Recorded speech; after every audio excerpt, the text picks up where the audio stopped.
Guys, sweet धागा sisters में आपका स्वागत है। तो आज से जैसा कि आप सभी को पता है हमारी सिलाई की ऑनलाइन क्लासेस स्टार्ट हो रही हैं।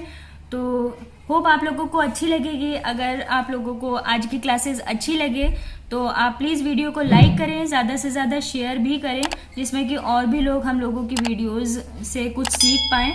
क्योंकि हम लोगों का मोटिव यही है कि लोगों को जो प्रॉब्लम्स होती है हम लोग वो सॉल्व कर सकें। और काफ़ी लोग सिलाई सीखना चाहते हैं बट उन लोगों को वीडियोस की हेल्प से समझ में नहीं आता है। तो होप आप लोगों को हमारी वीडियोस से काफ़ी कुछ समझ में आएगा। और गाइज, अगर आप लोगों को कोई भी प्रॉब्लम होती है, कहीं भी पे कोई भी पॉइंट्स आपको क्लियर नहीं होता है, तो आप प्लीज़ हमें कमेंट में ज़रूर बताइएगा। तो नेक्स्ट ट्यूसडे को हम लोग आपके सारे प्रॉब्लम्स को सॉल्व करेंगे। तो ट्यूसडे हम लोग सिर्फ आपके प्रॉब्लम्स को सॉल्व करेंगे, जो कि हम पिछली वीडियोस से रिलेटेड जो आपको प्रॉब्लम होगी वो। और सिर्फ सैटरडे को कोशिश करेंगे कि हफ्ते में 2 बार हम लोग क्लासेस ला पाएँ। बट अभी तो मैंने सैटरडे को ही सोचा है। कुछ लोगों ने बोला है कि हफ्ते में मैं 2 से 3 बार क्लासेस लाऊं, तो मैं पूरी कोशिश करूंगी कि हफ्ते में 2 बार मैं क्लास के लिए वीडियोस अपलोड करूं। तो चलिए स्टार्ट करते हैं। तो आज हमारा टॉपिक ये है कि सबसे पहले हम लोग आपको मेजर करना बताएंगे कि नाप ली कैसे जाती है। और उसके बाद मैं आप लोगों को कुछ पॉइंट्स बताऊंगी, जो कि होगा लोगों को दूरी लेकर बहुत प्रॉब्लम होती है कि दूरी क्या होती है। तो मैं आज आप लोगों को दूरी भी बताने वाली हूँ कि दूरी का मतलब होता क्या है, जो हम लोगों को कपड़े में लगानी होती है। और उसके बाद मैं आप लोगों को कपड़े की लंबाई और चौड़ाई भी बताऊंगी, जिसमें कि लोगों को प्रॉब्लम ना हो कपड़े को समझने में कि कपड़े की लंबाई क्या होती है और चौड़ाई क्या होती है। और उसके अलावा जो प्लेन कपड़ा होता है वो मैं सीधा और उल्टा भी बताऊंगी कि उसको हम कैसे पहचान सकते हैं, कि उसको सीधा कैसे समझेंगे और ये कैसे समझेंगे कि ये उल्टा है, यानी कि रॉन्ग साइड है उसका। और उसके अलावा मैं आप लोगों को ये भी बताऊंगी, हमारा लास्ट पॉइंट होगा नाप जो भी हम लोग लेंगे उसका 1/4 कैसे किया जाता है, क्योंकि ये सबसे ज़रूरी पार्ट होता है। जो भी हम लोग नाप लेते हैं और जो भी हम लोग सूट में हम लोग को नाप लगानी होती है वो 1/4 करके लगानी होती है। और मैंने देखा है कि मेरी बहुत सारी वीडियोस में ये क्वेश्चंस आए हैं कि 1/4 कैसे किया जाता है, यानी कि 1/4 कैसे किया जाता है। तो मैं आप लोगों को 1/4 करना भी बताऊंगी। तो चलिए वीडियो को स्टार्ट करते हैं। सबसे पहले मैं बताऊंगी बॉडी की मेजरमेंट लेने का। तो चलिए स्टार्ट करते हैं कुर्ती से। तो कुर्ती के लिए सबसे पहले लेंथ को हम लोग L से मेजर करते हैं, और चेस्ट को शॉर्ट फॉर्म में C से लगाते हैं, और कमर को K से, हिप को H से, स्लीव्स को S से। और स्लीव्स की अगर फिटिंग आपको लेनी है तो हम SF लगाते हैं। और उसके बाद अगर हम शलवार की मेजरमेंट लेते हैं तो हमें शलवार में सिर्फ 2 चीज़ों की ज़रूरत पड़ती है। सबसे पहले लेंथ की, जिसको हम L से डिफाइन करते हैं, और हिप को H से। तो चलिए अब हम कुर्ती के लिए फिटिंग ले लेते हैं। हमें लेंथ लेनी होगी। हमें यहाँ शोल्डर से रखना होता है इंच टेप। यहाँ शोल्डर से रखने के बाद आपको कुर्ती जितनी भी चाहिए होती है उसकी लेंथ हमें यहाँ तक लेनी होती है। जैसे मान लीजिए किसी को अगर यहाँ घुटने तक चाहिए होती है तो उस पर हमें निशान लगाना होता है, और हर चीज़ में हमें 1 से 2 इंच तक एक्स्ट्रा लेना होता है। तो अब इन्होंने जितनी भी पहनी हुई है हमें इतनी लेंथ चाहिए होती है, क्योंकि आजकल लॉन्ग कुर्ती चल रही है। तो लॉन्ग कुर्ती के हिसाब से जैसे कि ये लेंथ आई है, तो ये है हमारी 44.5। तो हम 44.5 से 1 इंच एक्स्ट्रा का निशान लगाना होता है हमें। पर हमें जो फुल लेंथ रखनी है वो हमें 44.5 रखनी है। तो लेंथ हमारी यहाँ पर 44.5 है। अब 44.5 है, इसमें हम लोगों को 1 इंच एक्स्ट्रा ऐड करना होता है। अब हम चेस्ट का नाप लेंगे। अब चेस्ट के नाप के लिए हम लोगों को पीछे से बिल्कुल इंच टेप लाना होता है और इस तरह से मेजर करना होगा।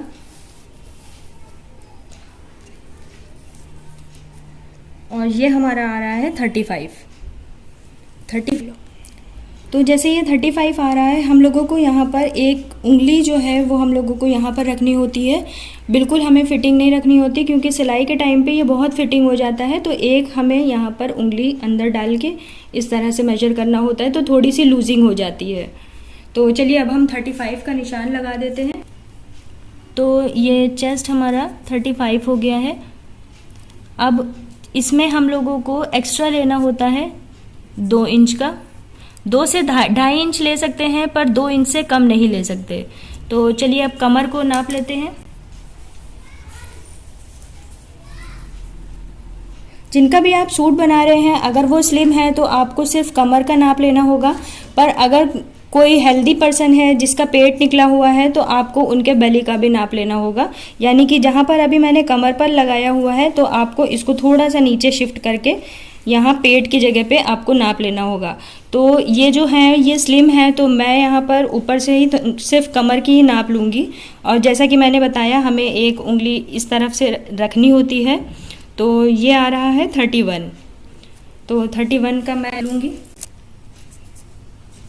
तो ये 31 हो गया है। और कमर पे हमेशा हम लोगों को 1.5 इंच से ज़्यादा ही रखना होता है, 1.5 इंच से कम नहीं रखना होता। तो यहाँ पर मैं 1.5 इंच एक्स्ट्रा ले रही हूँ। अब हिप का निशान लगाएंगे और उसके बाद हम स्लीव्स को भी मेजर कर लेंगे।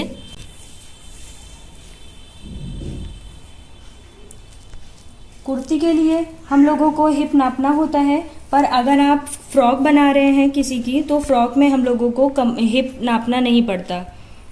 तो यहाँ पर ये मैंने 37 लिया हुआ है, बिल्कुल ठीक है। ये आप जिनकी नाप ले रहे हैं, आप उनसे भी पूछ सकते हैं। उनको जितना भी लूज़ चाहिए उस हिसाब से आप लूज़ भी कर सकते हैं। तो यहाँ पर मैं ये 37 लूँगी। और हिप पे हमेशा हम लोगों को 1 इंच एक्स्ट्रा लेना होता है। 1 इंच से आप 1.5 इंच कर सकते हैं, पर बहुत ज़्यादा भी एक्स्ट्रा हम लोगों को नहीं करना है। अब स्लीव्स जितनी भी चाहिए होती है, हम लोगों को उस हिसाब से मेजर करनी होती है। अब स्लीव्स के लिए हम लोगों को यहाँ शोल्डर से इसको नापना होता है, जहाँ से कुर्ती में आस्तीन लगी होती है। तो यहाँ शोल्डर से हम लोगों को नापते हुए जितनी भी स्लीव्स हम लोगों को रखनी है, काफ़ी लोग ये क्वार्टर पहनते हैं, तो हम लोगों को क्वार्टर में ये 16 या 17 रखनी होती है। अगर फुल आपको लेनी है तो जितनी भी यहाँ कलाई तक आ रही है वो हम लोगों को रखनी होती है। तो कलाई यहाँ पर कलाई तक 21 है, और मोस्टली क्वार्टर लोग पहनते हैं, तो हम लोगों को 17 तक रखनी होती है। 17 बहुत है। या तो क्वार्टर की एक ये भी होती है लंबाई कि आप 18 रख सकते हैं, बिना कुछ सोचे समझे 18 क्वार्टर हो सकती है। तो यहाँ मैं फुल स्लीव्स का निशान लगाऊंगी, यानी कि 21। इसमें हम लोगों को 1 इंच एक्स्ट्रा लेना होता है मोड़ने के लिए। जब हम मोड़ देंगे तो उसके बाद ये 21 हो जाएगी। और स्लीव्स की फिटिंग के लिए नॉर्मल स्लीव्स की फिटिंग हमेशा 5 होती है। उसके बाद लोग अगर लूज़ करना चाहें तो आप 5 से ज़्यादा लूज़ कर सकते हैं अपनी मर्ज़ी से, क्योंकि कुछ लोगों को ऊपर चढ़ाना होता है स्लीव्स को। और अगर 5 से आप कम करेंगे, 4 करेंगे, तो वो काफ़ी फिटिंग हो जाती है। तो नॉर्मल जो इसकी फिटिंग होती है वो 5 ही होती है। और इसकी भी हम लोगों को एक्स्ट्रा लेना होता है 1 इंच, या 1 इंच से आप ज़्यादा भी ले सकते हैं, क्योंकि अगर पर्सन ढीला करना चाहे स्लीव्स को, तो स्लीव्स की फिटिंग वो लूज़ भी कर सकता है। तो चलिए अब शलवार की लेंथ ले लेते हैं हम लोग। शलवार की लेंथ के लिए हमेशा साइड से हम लोगों को नापना होता है, आगे से बिल्कुल भी नहीं नापना होता है। यहाँ साइड से हम लोग नापेंगे, और जहाँ से भी लोग पैजामा या शलवार पहनते हैं वहाँ से हम लोगों को टेप को रखना होता है। और उसके बाद हमें इसको नीचे तक नापना होता है, यानी कि जो भी ज़मीन तक आ रहा है वो हमें मेजर करना होता है। तो यहाँ पर ये 37 आ रहा है, आप देख सकते हैं। यहाँ तक हमें शलवार रखनी होती है, बट अगर आप यहाँ तक रख के नापेंगे, यानी कि ये जो 35 आ रहा है, यहाँ तक अगर आप रख के नापेंगे तो ये काफ़ी छोटी हो जाएगी। इसलिए हमें हमेशा इसको फ्लोर तक ही निशान लगा के नापना होता है। तो ये 37 लेंथ है। अब 37 लेंथ के बाद हम लोग इसको आधा इंच एक्स्ट्रा तो लेते ही हैं, पर अगर इसमें हम लोगों को मोहरी इसी में बनानी है तो जितनी चौड़ी मोहरी होती है वो हम उतना एक्स्ट्रा लेते हैं। और अगर आपको मोहरी अलग से बनानी है, ज़्यादा बेहतर होता है कि आप मोहरी अलग से लगाइए, तो उसके लिए हम लोगों को सिर्फ आधा इंच एक्स्ट्रा ही लेना होता है। अगर आप इसी में मोहरी बना रहे हैं तो आप 2 से 3 इंच एक्स्ट्रा ले सकते हैं मोहरी के अकॉर्डिंग। जितनी चौड़ी आप मोहरी रखेंगे उतना आपको एक्स्ट्रा लेना पड़ेगा।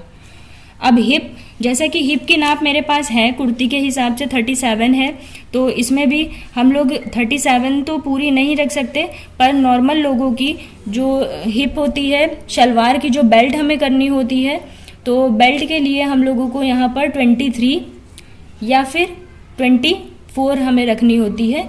ये बहुत है। अगर कोई काफ़ी हेल्दी पर्सन है तो आप 25 से 26 ले सकते हैं, पर ये जो हमारी नाप होती है बेल्ट की, ये नॉर्मल होती है, तो ये आप किसी का भी नाप रख सकते हैं। तो ये हो गई मेजरमेंट।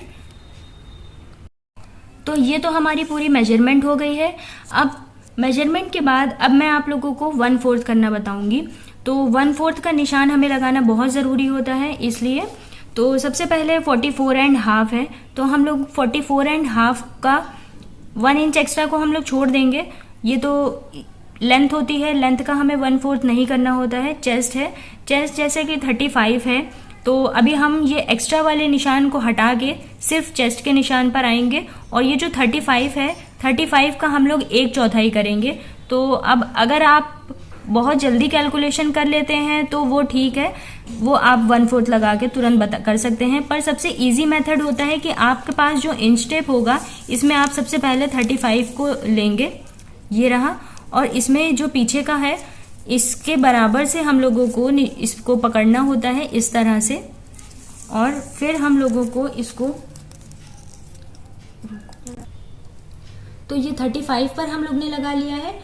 अब इसका जो सामने वाला यानी कि जो अपोजिट पार्ट होगा, यानी कि ये वाला, तो अब हम लोग इसको देखेंगे, ये हमारा कहाँ पर मुड़ रहा है, 17.5 पर, यानी कि 17.5 पर मुड़ रहा है। तो ये हमारा 35 का हाफ हो गया।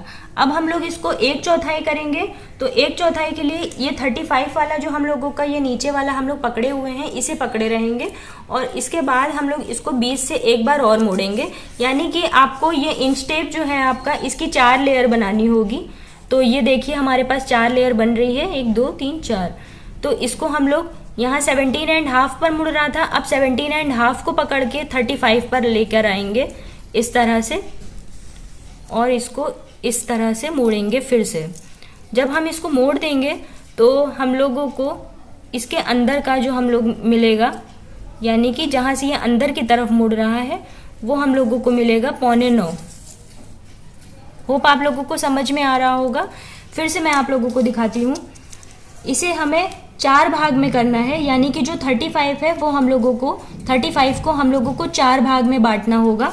तो उसके लिए सबसे पहले इंच टेप को इस तरह से रखेंगे, और उसके बाद इसको हम डबल करेंगे, और डबल करने के बाद हम लोग इसको जब डबल करेंगे तो ये हाफ हो जाएगा, और हम लोगों को इसको इसी तरह से 4 भाग में करना है। 35 से यहाँ से ये हिलना नहीं चाहिए, वरना फिर आपकी मेजरमेंट ज़्यादा हो सकती है, ना फिर इसे कम भी कर सकते हैं। इसलिए हम लोगों को सिर्फ 35 पर ही इसे रखना है, क्योंकि नाप आपकी 35 है इसलिए। तो अभी 4 मेजरमेंट हम लोग ने 4 बार इंच टेप को मोड़ लिया है, तो इसका 4 पार्ट्स हम लोगों के निकल आए हैं। तो अब हम इसको जहाँ पर ये सामने वाला मुड़ रहा है, हम लोग यहाँ पर देखेंगे, तो जैसा कि आप देख सकते हैं ये 8 है, और ये 8.5 का निशान है, और 9 हमारा इस तरफ है। तो ये हमारा जो है ये आ रहा है 8.25। ये देखिए यहाँ पर ये निशान मुड़ा हुआ था, तो ये 1/4 35 का 1/4 हुआ हमारा 8.25।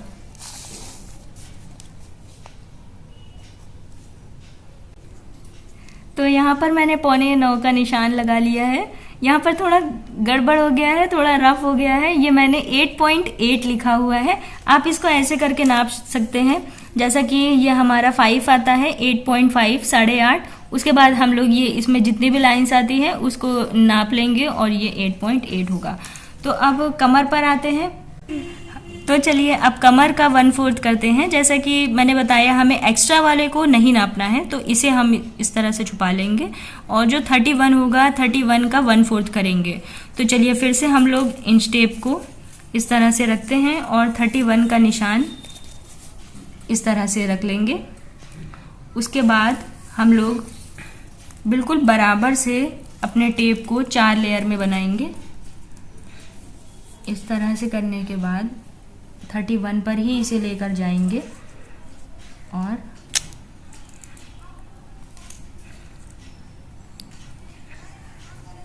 ये भी हमारा 7.25 निकल रहा है। ये आप देख सकते हैं, यहाँ पर मुड़ा था ये, और ये हमारा 7.5 का निशान है, ये 7 है, ये 7.5 का निशान है। उसके बाद ये भी यहाँ पर आ रहा है, तो ये भी हमारा 7.25 का है। तो ये मैंने इस तरह से लिख दिया है जिसमें कि आप लोगों को कोई प्रॉब्लम ना हो। अब उसके बाद हिप पर आएंगे। हिप जो है वो 37 है, 1 इंच एक्स्ट्रा को हम लोग छोड़ देंगे, 37 पर आएंगे और 37 का 1/4 करेंगे। तो ये रहा 37, और इसको इस तरह से रखेंगे और यहाँ से पकड़ने के बाद इसे पकड़ के हमें वापस से 37 पर रखना है, इस तरह से। और ये हमारा आ रहा है 9.25। ये आप देख सकते हैं 9 है और 9.25 है। थोड़ी सी कॉम्प्लिकेटेड नाप है ये, पर आप अगर उस हिसाब से इसको अगर आप बढ़ा देंगे तो ये नाप ढीली भी हो सकती है। तो कोशिश करिएगा कि आप यही नाप पर निशान लगाएं जो आपकी मेजरमेंट आ रही है। मेरे अकॉर्डिंग नहीं लगाना है आप लोगों को, मैंने आप लोगों को बहुत अच्छी तरह से एक्सप्लेन किया है। तो आज आप इसी को ट्राई करिएगा एक बार और नाप लिख कर देखिएगा। मुझसे काफ़ी लोगों ने बोला है कि इस नाप की चीज़ बनाइए, इस नाप की चीज़ बनाइए, तो ऐसा पॉसिबल नहीं हो पाता है कि मैं हर एक के नाप की चीज़ मैं आपको काट कर बताऊं, इसलिए मैंने इसको अच्छी तरह से एक्सप्लेन करके बताया है। तो ये 9.25 की नाप मैंने ले लिया है। तो अब मैंने ये आज जो मैंने ये नाप आपको बताई है, ये सबसे टफ नाप है जिसमें कि 1.25 और 1.25 भी यूज़ हो रहा है। लेकिन आप लोग अब इसके अकॉर्डिंग इस सबसे इजी नाप ले सकते हैं, जैसा कि जो डायरेक्टली 9 का नाप होता है या 8 का होता है या 8.5 का या 9.5 का, इस तरह से। तो आई होप आप लोगों को अब नाप लेने में कोई प्रॉब्लम नहीं होगी। तो अब मैं आप लोगों को एक बहुत ज़रूरी पॉइंट बताना चाहती हूँ कि 1/4 सिर्फ हम लोगों को इन 3 चीज़ों का किया जाता है, यानी कि चेस्ट का, कमर का और हिप का। उसके अलावा हम लोगों को 1/4 किसी भी चीज़ का नहीं करना है। लेंथ हमें सिंपल सी लगानी होती है, स्लीव्स भी हमें सिंपल सी लगानी होती है, स्लीव्स की फिटिंग भी सिंपल सी लगानी होती है। और जो हमारी जो बॉटम में लेते हैं, यानी कि शलवार है या पैजामा है या प्लाजो है, कुछ भी है, हम लोगों को इन सब का भी नहीं लेना होता है। सिर्फ हर चीज़ में सिर्फ इन्हीं 3 चीज़ों का हम लोगों को 1/4 लेना होता है। और जैसा कि मैंने अभी बताया कि जो हमारा फ्रॉक का होता है, यानी कि जब हम अम्ब्रेला फ्रॉक बनाते हैं या कोई भी तरह की फ्रॉक बनाते हैं, तो हमें उसमें हिप का मेजरमेंट नहीं लेना होता है। तो हिप अगर हम नहीं ले रहे हैं तो हम लोग को सिर्फ चेस्ट और कमर का 1/4 लेना होता है। और जैसा कि अभी मैंने बताया था कि कोई अगर हेल्दी पर्सन है, अगर आप उनकी कुर्ती बना रहे हैं तो आपको उनका पेट का भी नाप लेना होगा। बट अगर आप उनकी फ्रॉक बना रहे हैं तो भी आप लोगों को उनका हिप का नाप तो नहीं लेना होगा, बट पेट का नाप ज़रूर लेना होगा, क्योंकि अगर आप सिर्फ कमर का नाप लेंगे तो उनके पेट पर टाइट हो सकता है कपड़ा और उन्हें फिर अनकंफर्टेबल लगेगा। तो 1/4 सिर्फ हमें लेना होता है इन्हीं चीज़ों का। तो ये रही आज की हमारी नाप। अब बढ़ते हैं दूसरे पॉइंट की तरफ। तो हमारा फर्स्ट पॉइंट कंप्लीट हो चुका है जो कि मेजरमेंट था, और उसके बाद सेकंड पॉइंट में मैंने आप लोगों को 1/4 करना भी बता दिया है। अब बढ़ते हैं थर्ड पॉइंट की तरफ जो कि दूरी होती है। काफ़ी लोगों को समझ नहीं आता है कि मैं दूरी किस चीज़ को बोलती हूँ। तो सबसे पहले मैं आप लोगों को बताना चाहूँगी कि दूरी का मतलब होता है, जैसे कि आप कोई कपड़े के नाप ले रहे हो, उसमें मेजरमेंट लगा रहे हो, तो जो शोल्डर होता है, शोल्डर के बाद जब हम चेस्ट का निशान लगाते हैं तो जो उसके बीच की जो गैपिंग होती है वो उस गैपिंग को बोलते हैं दूरी। और फिर उसके बाद जब चेस्ट के निशान के बाद हम कमर का निशान लगाते हैं तो जो उसके बीच की दूरी होती है, यानी कि जो स्पेस आती है, उसको हम लोग दूरी बोलते हैं। इसी तरह से कमर से हिप के बीच का जो स्पेस होता है वो दूरी होता है। तो आई थिंक आप लोगों को दूरी का मतलब क्लियर हो गया होगा। तो अब मैं ये बताऊंगी कि दूरी किस तरह से हम लगाते हैं। तो सबसे पहले मैंने यहाँ पर सबसे कम जो मेजर होता है दूरी का वो मैंने लगा कर रखा हुआ है। मोस्टली ये बच्चों में आता है, तो ये बच्चों के कपड़े में ही इस तरह से मेजरमेंट किया जाता है। तो अब ये आप लोगों को थोड़ा ध्यान में रखना होगा। आप चाहें तो ये चीज़ का आप स्क्रीनशॉट भी रख सकते हैं, और जब आप जिस तरह से लगाते रहेंगे, आपकी हैबिट बनती रहेगी, तो आप लोगों को ये पूरी तरह से क्लियर हो जाएगा और आई थिंक आप लोगों को याद भी हो जाएगा। तो ये हमें लर्न करना ज़रूरी है। तो अगर किसी का चेस्ट, जब आप चेस्ट को मेजर करेंगे, जैसे कि मैंने अभी थोड़ी देर पहले मेजर किया था, चाहे वो बच्ची हो कोई या फिर कोई बड़ा हो, तो अगर आप चेस्ट मेजर कर रहे हैं और उसका चेस्ट का साइज 20 से 25 के बीच में आ रहा है, यानी कि अगर 20.5 भी आ रहा है, यानी कि 20.5 भी आ रहा है, तो भी वो इसी पॉइंट में आएगा। तो 20 से 25 तक भी अगर आ रहा है, तो उसका जो दूरी है वो हम 5.5 की लगाएंगे। यानी कि पहले हमें चेस्ट का निशान लगाना होगा, उसके बाद जो यहाँ पर स्पेस देंगे वो 5.5 की लगाएंगे, फिर हम चेस्ट का निशान लगाएंगे, जो भी हमें चेस्ट का निशान होगा। फिर चेस्ट के बाद फिर हम 5.5 का निशान लगाएंगे, फिर 5.5 के बाद हम कमर को लेंगे, और कमर के बाद फिर हम 5.5 का लगाएंगे और हिप लगाएंगे। अगर हम कुर्ती बना रहे हैं तो, अगर कुर्ती नहीं बना रहे हैं तो हमें सिर्फ कमर तक रखना है इसको। अब उसके बाद अगर किसी की नाप कोई बहुत स्लिम है और किसी की नाप 25 से 30 है, जैसे कि मैंने ये बताया 20 to 25 हमें 5.5 की लगानी है, पर अगर 25.5 है किसी के नाप, तो वो इस वाले पॉइंट में आएगा। 25.5 या 25.25 कुछ भी इस तरह से, तो इस पॉइंट में आएगा वो, और हमें 6 की दूरी लगानी होगी। यानी कि जो शोल्डर से चेस्ट और चेस्ट से कमर और कमर से हिप तक जो हम स्पेस देंगे वो हम 6 की देंगे। उसके बाद जब अगर किसी का चेस्ट 30 से 35 तक आएगा तो हम इसी तरह से 6.5 की लगाएंगे, और 35 से 40 के बीच में आएगा तो 7 की लगाएंगे। तो ये 7 की दूरी होती है ये एडल्ट्स की होती है, यानी हम लोग अपने मम्मी लोगों की इसी तरह से लगा सकते हैं। मम्मी लोगों का साइज मोस्टली 7 या 7.5 की दूरी वाला ही होता है। तो अगर बहुत कोई स्लिम है तो आपका कम हो सकता है, लेकिन ज़्यादातर आप 7 की या 7.5 की लगाते हैं। ये हम जो एडल्ट्स होते हैं उन लोगों के लिए होता है। तो और ये चीज़ ये वाला जो है ये बच्चों के लिए होता है, और जो ये दोनों साइज़ हैं ये थोड़े स्लिम लोगों के लिए होते हैं, और जो बिल्कुल परफेक्ट होते हैं साइज़ में वो इन लोगों के लिए होता है। ये थोड़ा हेल्दी लोगों के लिए होता है। तो अब आप जब मेजर करेंगे तो आप लोगों को ये पॉइंट्स क्लियर हो जाएंगे, और इसी तरह से हमें दूरी लगानी होगी। जब मैं प्रैक्टिकली आप लोगों को बताऊंगी नेक्स्ट क्लास में, जो कि मैं पेपर पर कट करना बताऊंगी, तो आप लोगों को ये दूरी बहुत अच्छी तरह से क्लियर हो जाएगी। मैं फिर से आप लोगों को ये चीज़ का रिवीजन करवाऊंगी। तो चलिए, अब दूरी का पॉइंट क्लियर हो गया है। अब मैं आप लोगों को बताने वाली हूँ कपड़े को सीधा और उल्टा कैसे पहचानेंगे, और उसके बाद हम उसकी लंबाई और चौड़ाई। पर उससे पहले एक एग्जांपल देना चाहूँगी मैं। जैसे कि मैंने ये नाप ली थी और इसमें चेस्ट का साइज़ हमारा 35 था, तो 35 को अब हम दूरी, जैसे कि 35 चेस्ट है तो इसके हिसाब से हमें दूरी कितनी लगानी होगी। तो हमें सिर्फ चेस्ट का ही साइज़ देखना होता है, कमर और हिप से हमें मतलब नहीं होता। इसमें सिर्फ चेस्ट का साइज से ही हमें दूरी लगानी होती है। तो जैसे कि 35 है, 35 हमारा यहाँ पर आ रहा है और यहाँ पर भी आ रहा है। पर 35 के बाद अगर आप देखोगे तो थोड़ा बढ़ता हुआ साइज़ है, और कोई बड़ा भी था, वो कोई बहुत स्लिम नहीं थी, तो आप 35 से 40 यानी कि 7 वाला ले सकते हो। तो होप आप लोगों को पॉइंट क्लियर हो गया होगा। मैंने एग्जाम्पल भी बता दिया है आप लोगों को। कोई भी प्रॉब्लम हो तो आप कमेंट में पूछ सकते हैं।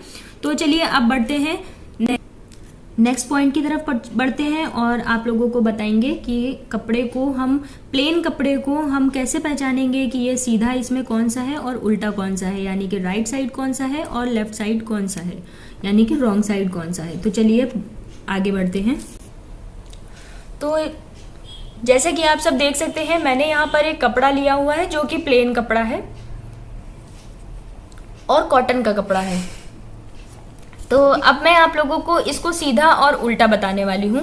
सबसे पहले एक तो पहचान ये भी होती है कि कपड़ा जब हम लोग खरीदने जाते हैं तो जिस थान में ये रखा होता है वो हमेशा सीधा ही फोल्ड होता है, यानी कि वो इस तरह से थान में रखा हुआ था, और ये जो हमारा ऊपर का साइड है यही सीधा साइड है।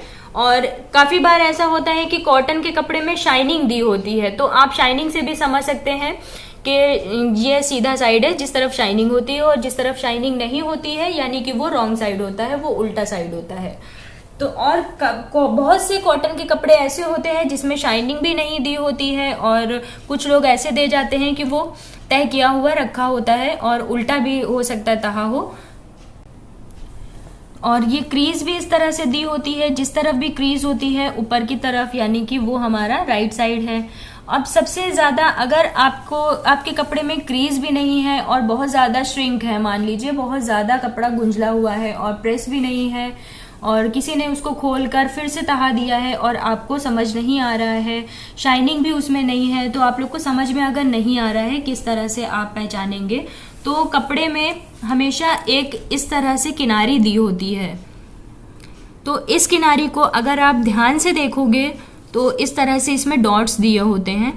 इस डॉट में आप देखोगे एक तरफ डॉट जो है वो हमारा बिल्कुल इस तरह से दिखाई दे रहा है, और जब हम इसको पीछे की तरफ करेंगे तो इसमें इस तरह से कुछ दाने दिखाई देंगे, और जब आप इसको इस तरह से छू कर देखोगे तो जिस तरफ आपको ये थोड़ा सा फील होगा कि ये थोड़ा गड़ रहा है, तो ये यानी कि उल्टा साइड है, और जिस तरफ ये बहुत सफाई से इसमें जो होल्स हैं वो दिखाई देंगे, यानी कि बिल्कुल यहाँ पर सॉफ्ट सा और चिकना सा साइड होगा, तो ये हमारा राइट साइड है। तो इससे भी आप पहचान सकते हो।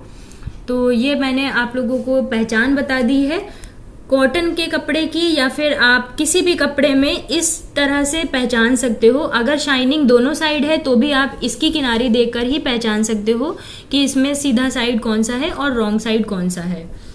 तो होप आप लोगों को ये क्लियर हो गया होगा। अब मैं आप लोगों को कपड़े की लंबाई और चौड़ाई बताने वाली हूँ। तो यहाँ पर मैंने कपड़े को बिछा लिया है।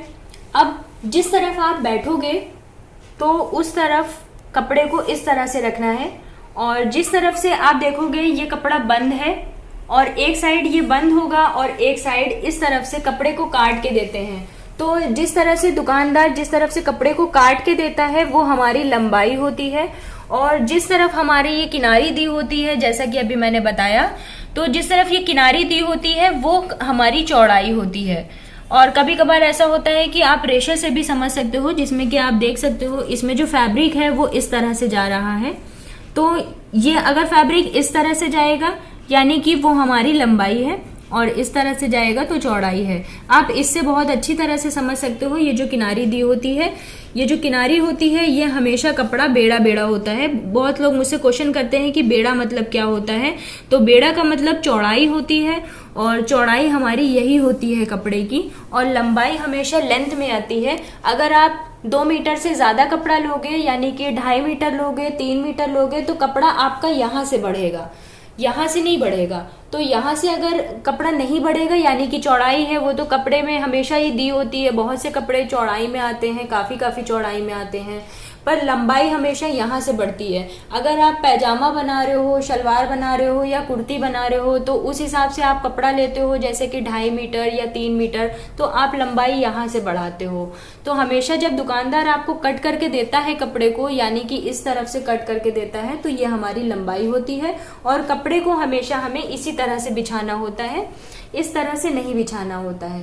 इस तरह से बिछाने, जब अगर आपने कपड़े को चौड़ाई में काट दिया, यानी कि इस तरह से लंबाई दे दी आपने चौड़ाई की जगह पे, तो कपड़ा जो है, कोई अगर हेल्दी पर्सन पहनेगा तो उसका कपड़ा सीधा नहीं जाता है और वो इधर उधर भागता है। तो इसलिए हमेशा हम लोगों को कपड़े को इस तरह से ही सिलना होता है, यानी कि लंबाई में सिलना होता है।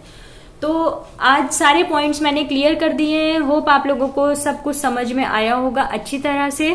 कहीं भी कोई प्रॉब्लम हुई हो तो आप मुझसे कमेंट में पूछ सकते हैं। इंस्टाग्राम पर भी आप मुझे फॉलो कर सकते हैं और आप मुझसे पूछ सकते हैं इंस्टाग्राम पर भी। मैं आप लोगों के सारे क्वेश्चंस के आंसर दूंगी। आप लोगों को इस वीडियो में कहीं भी कोई भी दिक्कत है आप मुझे कमेंट कर सकते हैं, और ट्यूसडे को मैं आपके सारे पॉइंट्स क्लियर कर दूंगी। अगर ट्यूसडे तक कोई भी आप लोगों को डाउट्स नहीं होगा तो मैं आप लोगों को वेडनेसडे या थर्सडे तक नई वीडियो अपलोड करूंगी, तो आप इसका नेक्स्ट पार्ट यानी कि क्लास 2 हमारी देख सकते हैं। तो तो चलिए आज के लिए इतना ही।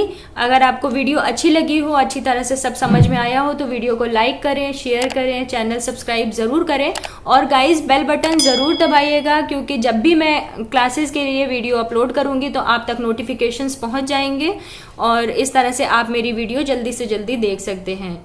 तो नेक्स्ट वीडियो में मिलूंगी और नेक्स्ट क्लास में भी मिलूंगी। तब तक के लिए बाय बाय।